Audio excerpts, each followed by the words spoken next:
یہ نہیں کہ آپ معاف کر دیتا ہے، جو بندہ اس کی طرف رجوع کرتا ہے، اسی کے قریب جاتا ہے، تو دنیا میں بھی اس کی مہربانی اتنی زیادہ ہو جاتی ہے، اتنی زیادہ. جو بندہ رجوع کر کے اپنے رب کا ہو گیا، اس نے اپنے جان و مال کو اپنے رب کے حوالے کیا، پھر رب کیا کرتا ہے؟ آپ ایک حدیث سن لیجئے جو نبی کریم صلی اللہ علیہ وسلم نے پرانے زمانے کے ایک شخص کا واقعہ بیان فرمایا ہے. صحیح بخاری کی حدیث ہے. فرمایا کہ ایک شخص کسی جنگل میں کھڑا تھا، اپنے کسی کام سے گیا ہوا تھا. اچانک اس شخص نے ایک آواز سنی، اور وہ آواز یہ تھی کہ کوئی آواز جس کے لیے آواز دینے والا اس کو نظر نہیں آیا، اوپر سے کوئی آواز آئی. اس نے کسی شخص نے اوپر دیکھا، آواز آئی، بادل کو کسی نے کہا جا اور فلان کے کھیتی کو سیراب کر. آواز بڑی عجیب تھی. اس شخص نے اوپر دیکھا تو بادل کا ایک ٹکڑا تھا جو کسی طرف فوراً اسی بات کے ساتھ ہی چل دیا. اس شخص کو اپنا کام جو تھا وہ سب بھول گیا اور اسی بادل کے پیچھے چلتا گیا. بادل تیز چلی گئی اور یہ پیچھے جا رہا تھا، لیکن بادل کے اوپر تھی دیکھ رہا تھا ایک پتھریلی زمین، ایک چٹان تھی جس پر اس بادل نے بارش برسایا.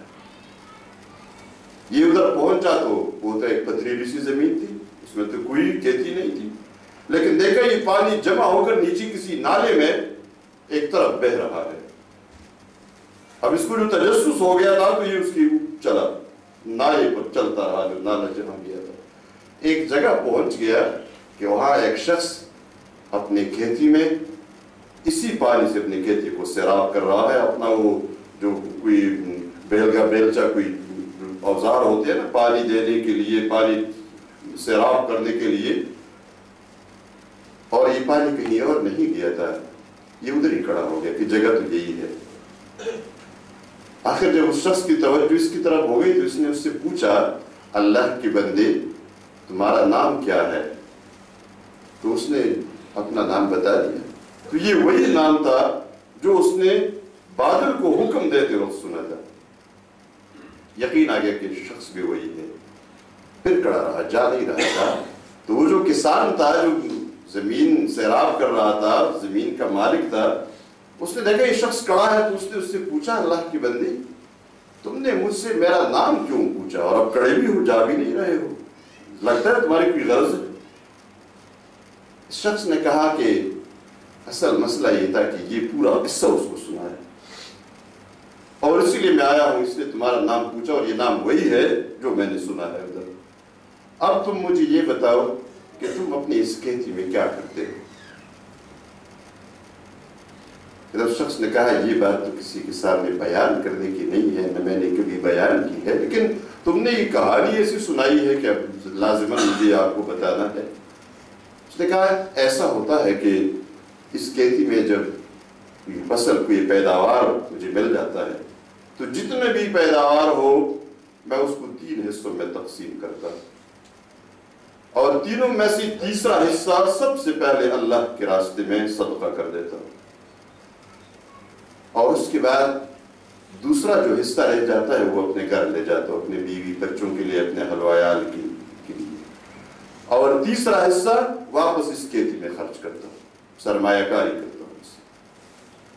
اس شخص نے کہا یہی تو بات ہے، دوسرے لوگوں کی کھیتی ایسی پڑی ہے جو تیسرا حصہ تو اپنے گھر رہ جاتا ہے اتنا بھی ان میں نہیں ہوتا، لیکن تمہارے لیے تمہارے اس اخلاص کی وجہ سے اللہ نے کتنا بڑا بندوبست تمہارے لیے کر رکھا ہے.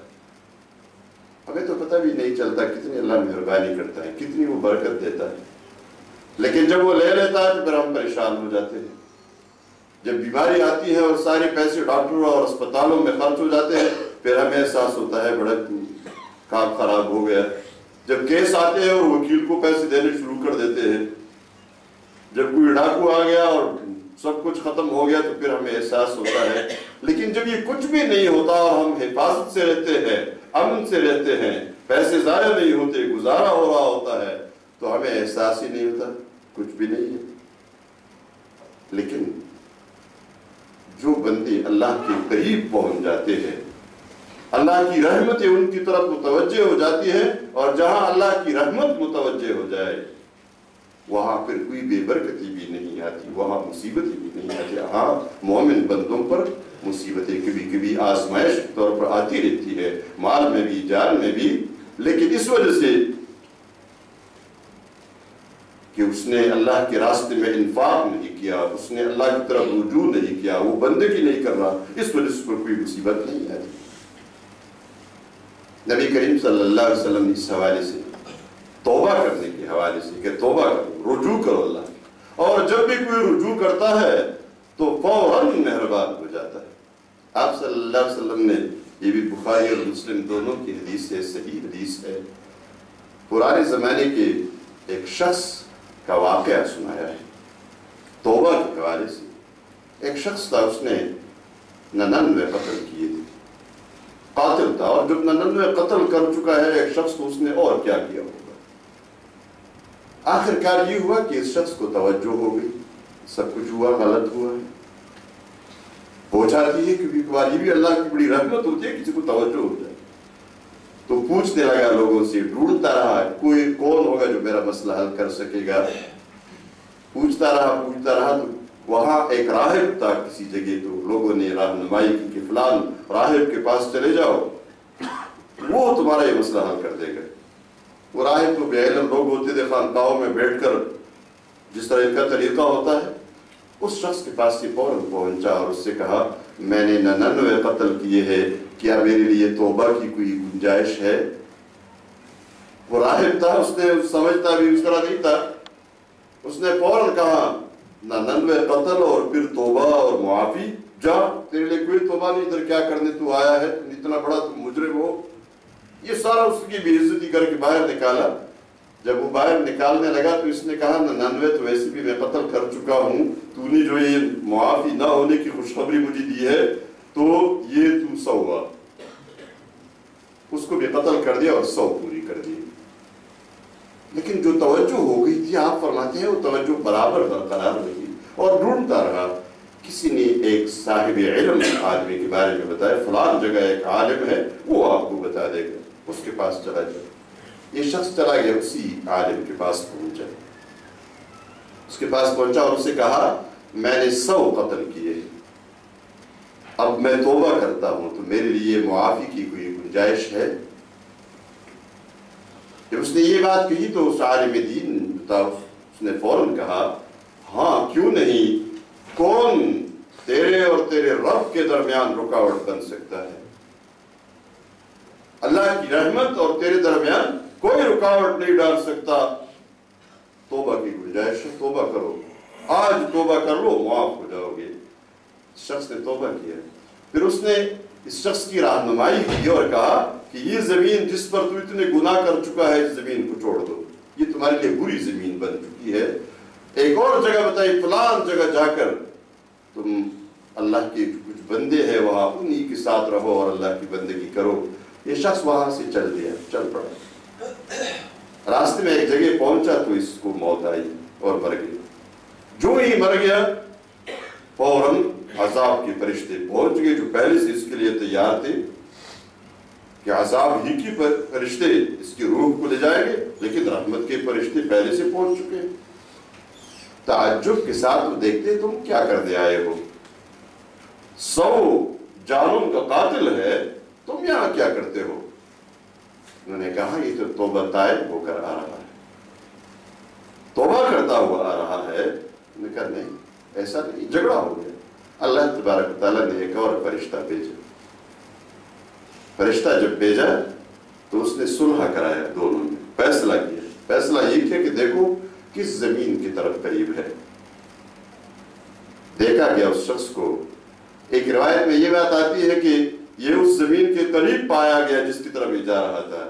دوسری روایت میں ہے کہ یہ اس زمین کے قریب نہیں تھا، لیکن اس زمین کو اللہ نے سمیٹ دیا ایسے اور یہ قریب پایا گیا اور رحمت کے فرشتے اس کی روح کو لے گئے۔ اس حدیث میں جو بات بیان ہوئی ہے فقہی نکات اپنی جگہ پر، لیکن یہاں اللہ کی رحمت کی وسعت کی بات کی گئی کہ اللہ بہت زیادہ مہربان ہے، بہت زیادہ مہربان ہے، بخشتا ہے۔ ایک اور شخص کے بارے میں آپ صلی اللہ علیہ وسلم نے بتایا، پرانے زمانے میں ایک شخص تھا جس نے اپنے بچوں کو وصیت کی مرنے سے پہلے، اور وصیت یہ کی کہ جب میں مر جاؤں تو تم سب جمع ہو کے میری لاش کو دفن نہ کرو، اس لیے کہ اگر اللہ مجھے عذاب دے گا تو اتنا سخت عذاب دے گا کہ کسی کو بھی نہیں دیا ہوگا، اس لیے تم نے میری لاش کو دفنانا نہیں ہے بلکہ تم نے میرے لاش کو آگ میں جلا دینا ہے، اور جلانے کے بعد اس راکھ کو ایک بوری میں بند کر کے رکھنا ہے، اور جب تیز آندھی آئے، تیز آندھی اس میں اڑا دینا، تاکہ یہ میرے جتنے بھی ذرات ہیں جسم کے یہ سب ہوا میں سمندروں میں کہیں پھیل جائے۔ لیکن اللہ تو وہ ذات ہے تو چاہے ایک ہی حکم سے سب کو زندہ کر دے، کن فیکون۔ اس نے اپنے بچوں سے وعدے لیے، مضبوط پکی وعدے لی کہ تم نے یہ کام ضرور کرنا ہے۔ بچوں نے جب وعدہ کیا، باپ نے وصیت کی تھی تو انہوں نے یہی کیا، اڑا دیا۔ اڑانے کے بعد اللہ نے کیا کیا؟ فرمایا، اللہ نے حکم دیا، اے سمندروں، یا بحار اجمعی ما بکی، سمندروں جو کچھ اس شخص کا حصہ تمہارے پاس آ گیا واپس کرو۔ ہواؤں کو حکم دیا جو حصہ ہے واپس کرو، زمین کو حکم دیا جو حصہ ہے واپس کرو، حتیٰ کہ اپنے سامنے ایسے کھڑا کیا اور اس سے پوچھا، میرے بندے یہ کام تو نے کیوں کیا؟ اس شخص نے کہا، خوفا منک یا رب، اے میرے رب تیرے ڈر اور خوف کی وجہ سے، تجھ سے اتنا زیادہ میں ڈرتا تھا کہ میں تیرے سامنے آنے کی جرات نہیں کر سکتا تھا، کس چہرے سے کس منہ سے میں تیرے سامنے کھڑا ہوتا، اس لیے میں نے یہ کام کیا۔ اللہ نے کیا فرمایا؟ جا میرے بندے، میں نے تجھے بخش دیا، معاف کر دیا۔ یہ اللہ کی رحمت ہے، اللہ کی رحمت جو ہمارے بہت زیادہ قریب ہے۔ اسی رحمت کی وجہ سے اللہ اپنے بندوں کو بخش دیتا ہے، ورنہ جس طرح نبی کریم صلی اللہ علیہ وسلم نے ایک مرتبہ فرمایا، اپنے عمل سے کوئی بھی جنت میں نہیں جا سکے گا، اپنے عمل سے کوئی بھی جنت میں نہیں جا سکے۔ کسی صحابی نے پوچھا جو اس وقت موجود تھے، وَلَا أَنْتَ يَا رَسُولَ اللَّهِ، اور آپ بھی اللہ کی پیغمبر نہیں جا سکتے؟ آپ نے فرمایا، ہاں میں بھی نہیں جا سکتا، إِلَّا أَن يَتَغَمَّدَنِيَ اللَّهُ فِي رَحْمَتِهِ، مگر یہ کہ اللہ مجھے اپنی رحمت میں لپیٹ دے تو تب جا سکتا۔ اس لیے کبھی یہ خیال دل میں آئے کہ میں نے بڑی نیکیاں کی ہے، بڑی خدمت دین کر چکا ہوں، سب کچھ یہ فلان فلان، نیکیوں کو اگر آدمی گننا شروع کر دے واقعی زیادہ ہو جاتی ہے، لیکن اس سے نہیں ہو سکتا، اس سے نہیں ہو سکتا۔ مالک ابن دینار رحمہ اللہ ایک مشہور تابعی ہے، اس کے بارے میں آتا ہے، امام غزالی رحمہ اللہ نے احیاء العلوم میں لکھا ہے، اس کا واقعہ بیان کیا ہے۔ فرماتے ہیں کہ وہ رات کو پوری رات عبادت میں لگے رہتے تھے، داڑھی سفید ہو چکی تھی، لیکن جب آخری وقت ہوتا تھا رات کا تو تسلی نہیں ہو پاتی تھی کہ واقعی میں نے جو کچھ کیا یہ قبول بھی ہوا یا نہیں ہوا۔ تو جب فجر کے قریب ہو جاتے تھے، وہ چند الفاظ کہا کرتے تھے، چند جملے کہا کرتے تھے، وہ کہتے تھے، الہی لیس مثلی من یطلب الجنہ ولکنی اعوذ برحمتک من النار، اے میرے رب بار الہ، وہ جنت مانگنے والے مجھ جیسے نہیں ہوتے، میں تو صرف تیری رحمت کے سبب تیرے جہنم کی عذاب سے پناہ مانگتا ہوں، باقی جنت والا میں نہیں بن سکتا۔ اور پھر اپنے داڑھی کو، جو سفید داڑھی تھی، اس کو اپنے ہاتھ میں پکڑتے تھے اور زور دیتے تھے اور فرماتے تھے، دعا کرتے تھے، الہی حرم شیبت مالک علی النار، اے اللہ مالک کی ان سفید بالوں کو جہنم کی آگ پر حرام کر دے، بس یہی دعا ہے۔ لیکن اللہ کی طرف سے مہربانی ہوتی ہے۔ قل یا عبادی الذین اسرفوا علی انفسہم لا تقنطوا من رحمت اللہ، امید دلائی جا رہی ہے، اے میرے پیغمبر میرے بندوں سے کہہ دے، میرے بندوں سے کہہ دیجیے، کیا کہہ دیجیے؟ کہ اپنے رب کی رحمت سے، اللہ کی رحمت سے مایوس نہیں ہونا، اللہ کی رحمت سے کبھی مایوس نہیں ہونا۔ کیوں؟ ان اللہ یغفر الذنوب جمیعا، ان اللہ یغفر الذنوب جمیعا، یقیناً اللہ تمام گناہوں کو معاف کرتا ہے، تمام گناہوں کو معاف کرتا ہے۔ اسی درس کے دوران اگر ہم جائزہ لیتے رہے کتنے گناہ ہمارے ہیں، بہت جلدی یاد آتے، بچپن کے گناہ بھی یاد آتے جو ہم نے نافرمانیاں کی ہوتی ہے، ان سب کو معاف کر دیتا ہے، سب کو معاف کر دیتا ہے۔ اور یہ کیوں معاف کرتا ہے؟ انہو هو الغفور الرحیم، یقیناً وہ بڑا مہربان ہے، وہ بخشنے والا ہے، وہ رحم کرنے والا ہے۔ لیکن کبھی دیکھو تو صحیح، حدیث میں بات آتی ہے، نبی کریم صلی اللہ علیہ وسلم فرماتے کہ اللہ فرماتا ہے میرے بندے اگر تمہارے گناہ آسمان کے کناروں تک بھی پہنچ جائے، اتنے زیادہ ہو جائے، اور میں معاف کروں تو مجھے کوئی پرواہ نہیں ہے، اس سے کوئی پوچھنے والا نہیں ہے۔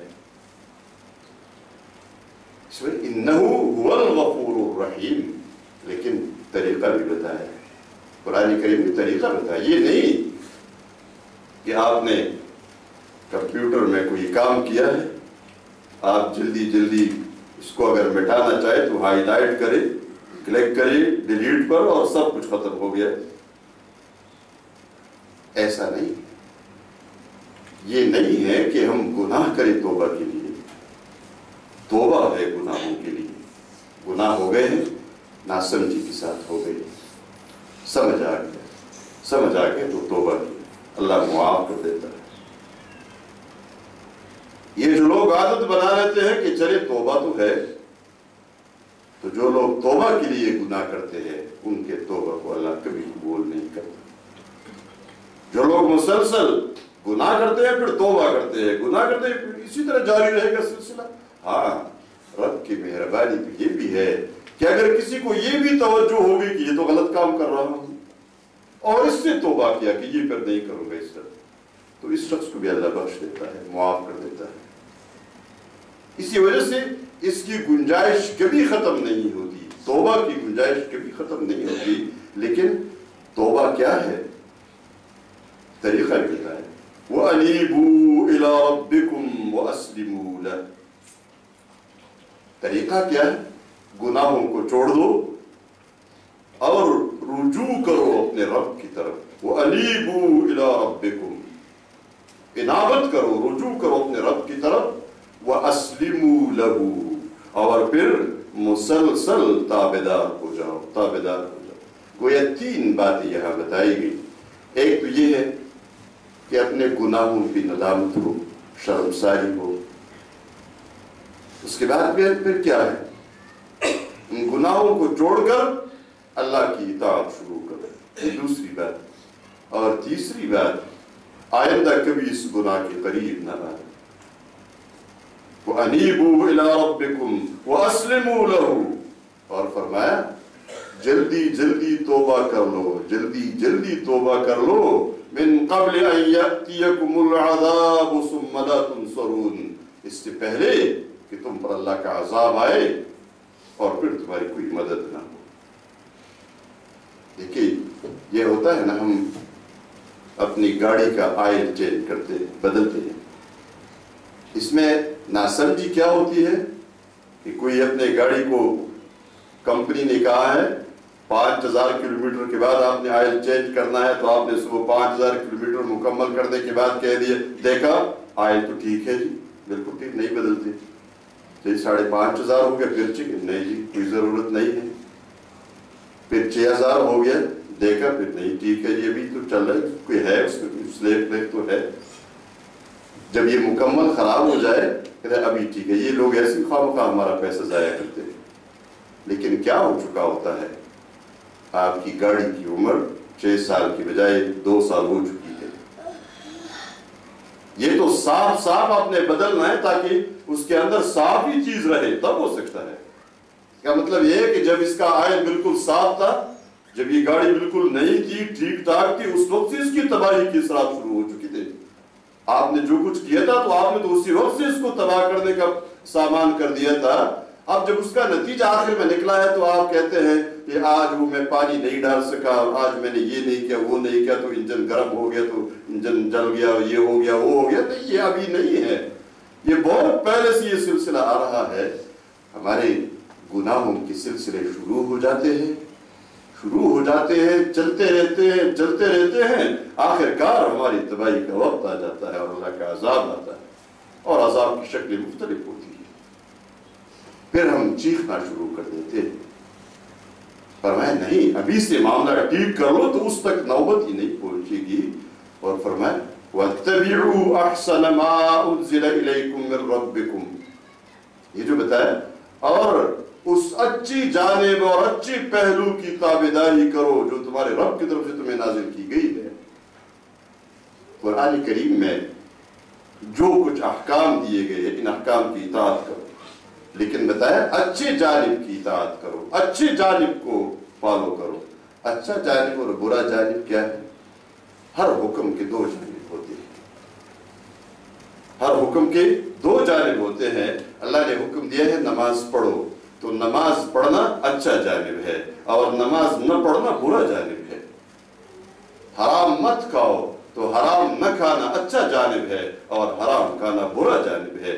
کبھی کبھار یہ بھی ہوتا ہے، سود کا موضوع چل رہا ہے، تقریر ہوئی، درس ہوا، تو بتایا کہ سود اس طرح ہوتا ہے، سود اس طرح ہوتا ہے، اس طرح ہوتا ہے۔ ایک شخص بیٹھا ہوتا ہے جو سود خور ہے، اس نے دیکھا چلے ایک طریقہ تو اور بھی سیکھ لیا ہم نے، اس طریقے سے بھی ہوتا ہے، اسی کو فالو کر دے۔ یہ برے جانب کو اس نے فالو کیا۔ اچھی جانب کو فالو کرو، جو اللہ کی پسندیدہ جانب ہے اسی کو فالو کرو، اسی پر عمل کرو۔ اس سے پہلے کہ اچانک تم پر اللہ کا عذاب ٹوٹ پڑے، وہ اچانک تمہارے لیے ہوگا، اللہ کے لیے اچانک نہیں کہ اس نے اچانک تم پر عذاب نازل کیا ہے، وہ تمہارے لیے تو اچانک ہے، لیکن اس کا سامان کافی عرصے سے تو نے خود کیا ہے۔ اچانک عذاب آئے اور تمہیں پتہ بھی نہ ہو، اور اس وقت تم چیخنے لگو۔ یہ بات بالکل اللہ تبارک و تعالیٰ نے سب چیزیں سامنے رکھ کر بتایا، اس وقت تم چیخنا شروع کر دو۔ ان تقول نفس یا حسرتا علی ما فرطت فی جنب اللہ، اے میرے افسوس، میری حسرت، جو کچھ مجھ سے میرے رب کی جناب میں کوتاہی ہوئی ہے، لیکن اس کا کوئی فائدہ نہیں ہوتا، اور یقیناً میں تو مذاق کرنے والا تھا۔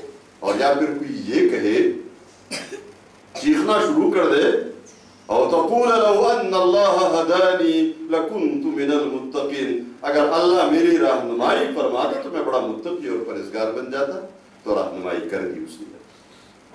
یا یہ کہ قیامت کے دن تو عذاب کو دیکھے، او تقول حین تری العذاب لو ان لی کرۃ فاکون من المحسنین، اگر مجھے واپس دنیا میں بھیجا جائے تو میں بڑا پاک باز نیکوکار بن جاؤں گا۔ لیکن فرمایا اسی وقت تمہیں کہا جائے کیا؟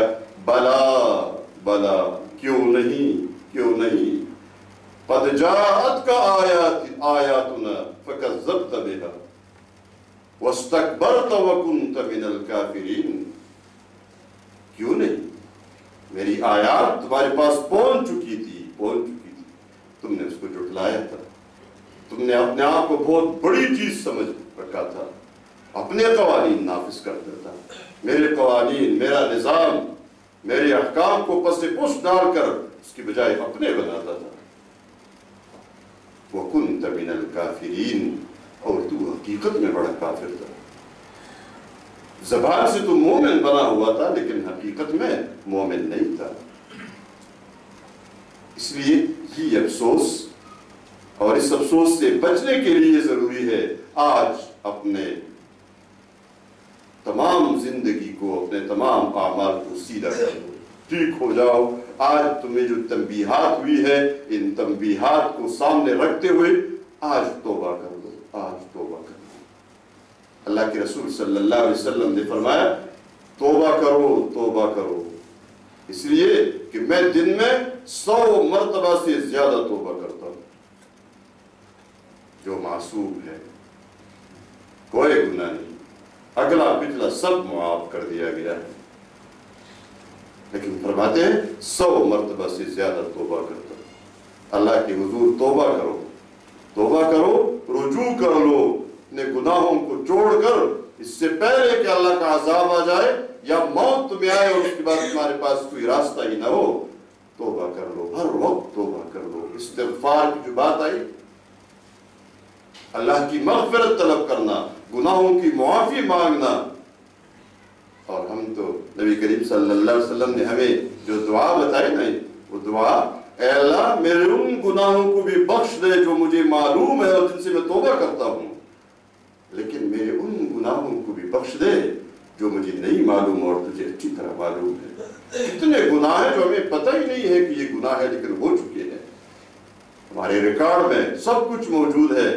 جب قیامت کے دن یہ سب کچھ سامنے کر دیا جائے گا، پھر افسوس، پھر پریشانیاں، پھر یہ کہ دنیا میں واپس بھیجا جاؤں، میری ہدایت ہوتی تو ایسا ہوتا، میں یہ کرتا وہ کرتا، نہیں، آج سب کچھ بتا دیا گیا، آج کر لو اپنے تمام اعمال کو ٹھیک اللہ کی اطاعت میں لگا دو، اپنی صلاحیتیں، اپنا علم، اپنا مال، اپنی جان، اپنی اہل و عیال، ان تمام کو اللہ کی رضا کے مطابق استعمال کرنا شروع کر دو تو بات بن جائے گی۔